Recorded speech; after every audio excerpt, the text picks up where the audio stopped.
যদি প্রতিটা খাল খনন করতে গিয়ে এই দেশের বিরাট মহারথীর ওপরে তাদেরকে তোয়াক্কা করা হবে না, নির্ধারিত প্রক্রিয়ায় খাল খনন প্রক্রিয়া সম্পূর্ণ করা হবে ইনশাআল্লাহ।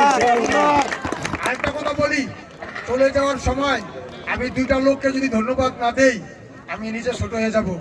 আমার কৃষক দলের আগামীতে যে পদ্মা মোহনায়, ফরিদপুর, মুন্সিগঞ্জ, মানিকগঞ্জের যে মোহনায় কৃষক সমাবেশ, ঐতিহাসিক কৃষক সমাবেশ হবে, এর মাঝখানে 45-68টা ইউনিয়ন শেষ হয়ে যাবে, তারপরে ওই বড় কৃষক সমাবেশ।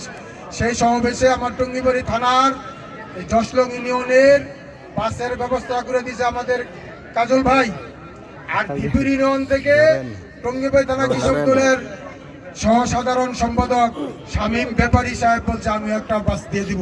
আমি বলবো শুধু বাস দিয়েন না, বাসের খরচটা পর্যন্ত আপনারা দিবেন, এটা আমার দাবি রইল। আলহামদুলিল্লাহ, ধন্যবাদ সকল নেতৃবৃন্দকে। আমি একটা কথা বলি, আমরা কি আমাদের কাঙ্ক্ষিত দাবি দেওয়াগুলো, আজকের যে আলোচনাগুলো কি আমি সার্বমোরা বুঝছি বা বুঝতে পারছি?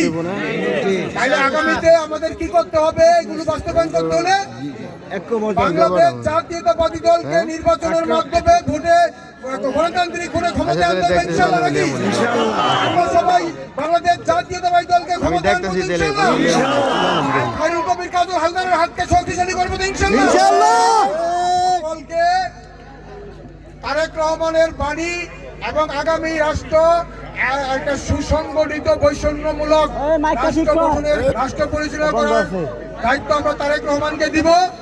আরেকটা কথা পরিশেষে বলি, প্লিজ আমরা যারা বাংলাদেশ জাতীয়তাবাদী দল করি কেউ যেন অতি উৎসাহী না হইয়া এই দেশের জনগণের সাথে পরের সম্পত্তির প্রতি কোনো লোভজনিত কাজে না জড়াই, কারণ আগামী নির্বাচন জটিল এবং কুটিল।